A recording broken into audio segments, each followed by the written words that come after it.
Hi, and welcome to Dr. Vanderveen's AP Chemistry podcast. Tonight we're doing a very brief overview to molecular orbital theory. So a very short description of a very topic. Our objectives for this podcast are to describe the idea of molecular orbitals and just give you the tiniest flavor of MO theory. We then want to describe sigma and pi bonds, which you absolutely need to know about for AP Chemistry. And we want to also relate MO theory to the idea of resonance, trying to explain that special stability. Right. So MO theory is a different approach to bonding, where the electrons are more delocalized than what we've seen when we've drawn Lewis structures, all right, and drawn single bonds and double bonds. We've got a different approach here. And the main idea behind this approach is that the orbitals belong to the entire molecule. So we're not talking about orbitals from an individual atom. We're talking about the atoms, when they interact, forming orbitals that the whole molecule has part of. Now, as always, covalent bonding is due to orbital overlap. All right? And the whole idea is to try and get to a lower energy state by forming a bond. If you don't get to a lower energy state, then there's no advantage in terms of energy, and the bond won't form.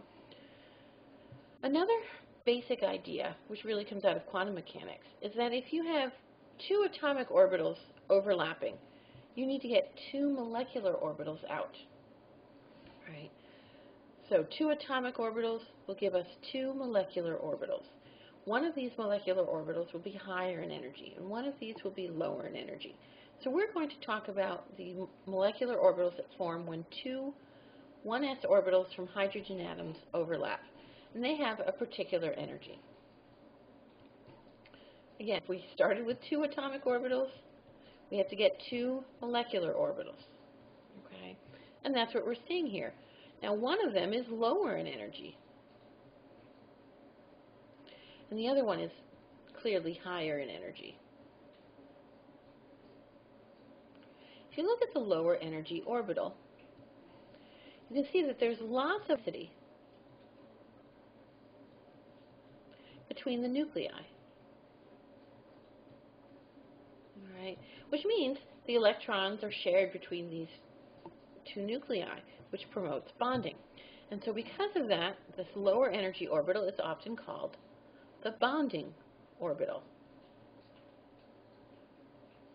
Now, since it was made from s orbitals, we often call these sigma orbitals. The higher energy orbital, if you look at it, there's no electron density between the nuclei. There's this very obvious nodal plane. All right. If you put an electron in this high energy orbital, well, A is higher energy, so that's going to not promote bonding. But also the fact that there's no electron density between the nuclei means it's awfully hard for those nuclei to share the electrons in this orbital. This orbital is called the antibonding orbital because it does not promote bonding. And because it was made from s orbitals, it's often called sigma star. All right. Now, the total energy of these two is the same as the energy of the original s orbitals from the hydrogen atoms. Right, but this is the main idea. We've now formed these two new orbitals that are shared by the molecule, and depending on how the electrons are arranged, if it ends up in a lower energy state, we'll form a bond. So it's a very different approach. It's a delocalized approach to bonding.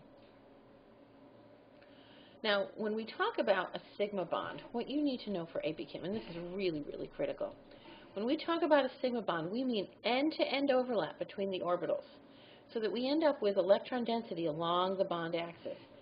One of the common ways to do this is to have two s orbitals overlapping. Here's our overlap region. We can have an s orbital overlapping with a p orbital. Actually, it's rare, but two p orbitals can overlap in an end-to-end way. And we can actually have overlaps with some hybrid orbitals. But the end-to-end overlap is the critical point. The other thing that's really essential for AP Chem is that you need to know that if you have a single bond in a Lewis structure. In MO theory, we call these sigma bonds. So single bonds are sigma bonds. So if you are looking at something like a methane molecule, which is CH4, we have 1, 2, 3, 4 single bonds, and therefore this molecule contains 4 sigma bonds.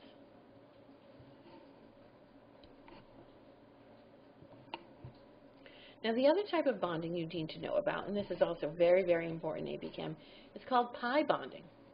And in pi bonding we have a side-to-side overlap.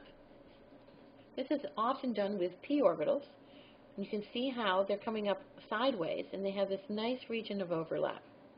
The other thing I wanted to point out, though, is that along the bond axis, there's basically no electron density. We've got a node here. So the bond is sort of above and below the bond axis, but not along it. That is characteristic of pi bonding. Another picture of pi bonding. All right. If we take these two p orbitals, now these are both sp2 hybridized carbons. If you go back and think about the atomic orbitals available to carbon before it hybridizes, it makes the sp2 hybrid orbitals from an s and two p's, but p orbitals came in sets of 3. So we have this unused p orbital on each carbon. All right. You'll notice they're above and below the plane of the other atoms in the molecule. Well, brought close enough, these guys can overlap top to bottom, which is going to give me a pi bond. So this is a pi bond. Everything you see in pink on the right-hand side here that I'm circling is a single pi bond. The top and the bottom is that pi bond. So one of the things I wanted to point out is that we have this single bond here. This single bond here is a sigma bond. We have a few other sigma bonds in the molecule. All right. Another take-home message about pi bonding is that a double bond is made from one sigma bond and one pi bond. I had a professor in college who called these banana bonds because they're above and below the plane of the internuclear axis. A triple bond is made out of one sigma bond and 2 pi bonds. So these are things to know. You will see questions in AP Chem that ask you how many sigma bonds, how many pi bonds. You've got to be able to answer those questions. Even if you don't worry about the whole MO theory side of things, you do need to be able to do this. Let's go and look at some problems. If we have methanal, also known as formaldehyde, let's start with a Lewis structure. We know that methanal forms this Lewis structure. It's trigonal planar. Now if we look at just the Lewis structure, all right, I've got a double bond here and 2 single bonds. What this means is I have 1, 2, 3 sigma bonds in my molecule and 1 pi bond. And then we have an MO picture down below to confirm it. All right, we have 1, 2, 3 sigma bonds. Notice this end-to-end overlap in the sigma bonds. So we have 3 sigma bonds. And then shown in pink is our pi bond. That's 1 pi bond above and below the plane of everything else in the molecule. All right. Now this is also consistent. I just want to point out this carbon here is sp2 hybridized. Gives us those 120-degree bond angles. All right, so let's look at cyclopentene. We want to tell how many sigma bonds are in the molecule and how many pi bonds. Well, every single bond is a sigma bond. And then we remember that pi bonds are a single and a pi. So let's count. 1, 2, 3, 4, 5, 6, 7, 8, 9, 10, 11, 12, 13. I counted 13 sigma bonds. And there is a double bond in here. All right, one of those was a pi bond, and we already, one of those was a sigma bond, and we already counted it. And the other one is a pi bond. So we have 13 sigma and 1 pi bonds in the cyclopentene molecule. Let's look at one more example. All right, how many sigma bonds and pi bonds are present in this molecule? Well, this is a triple bond, and we know that triple bonds are made out of 1 sigma bond and 2 pi. So we know then that there are 2 pi bonds in the molecule. And then we can just count to find everything else.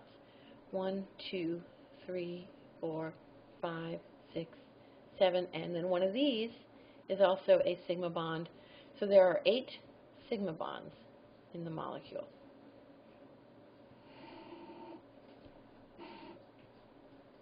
Now, I also wanted to look at resonance because it ties in nicely to molecular orbital theory, and we've talked about resonance in terms of Lewis structures, but we get another picture of this when we relate it to MO theory. Now, if you look at benzene, which we know has the chemical formula C6H6, and all of the carbons are in a ring. Well, let's draw that from a Lewis structure perspective. And we don't have to draw both resonant structures, we can just draw one of them, but let's draw that nonetheless. All right. Now, of course, we can't adequately draw resonance, a benzene molecule with a single structure. We need those 2 resonant structures. Neither picture is really quite right, but we can get a much better picture with MO theory. So we have, for each carbon, sp2 hybridization, got those 120-degree bond angles. All right, and this is formed from those sp2 orbitals overlapping. So we have all these nice sigma bonds. You highlight them in red. Here's a nice sigma bond. Here's another sigma bond. Sigma, sigma, sigma, sigma. So there are 6 sigma bonds forming the 6-membered ring. And then we have some more sigma bonds between the carbons and the hydrogens. All right, but that's not the whole picture here, because sp2 orbitals are made from an s orbital and 2 p orbitals.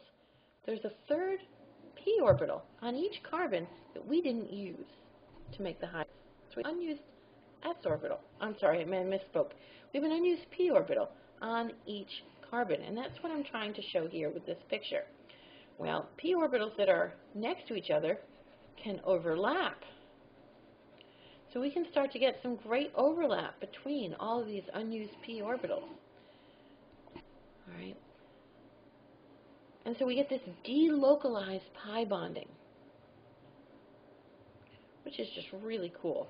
We have almost donuts of electron density above and below the carbons in the 6-membered ring. Right? And these electrons in these orbitals belong to the whole molecule. Right? We have these delocalized pi electrons that are free to spread themselves out, which gives them lower energy. Right? And so this can explain the unusual stability that we associate with benzene and other aromatic molecules. All right, they have this delocalized pi bonding that forms. So one other example of the nitrate ion, if you try to draw Lewis structures for nitrate, you need 3 resonance structures. All right. We have a bond order of approximately 1 1/3.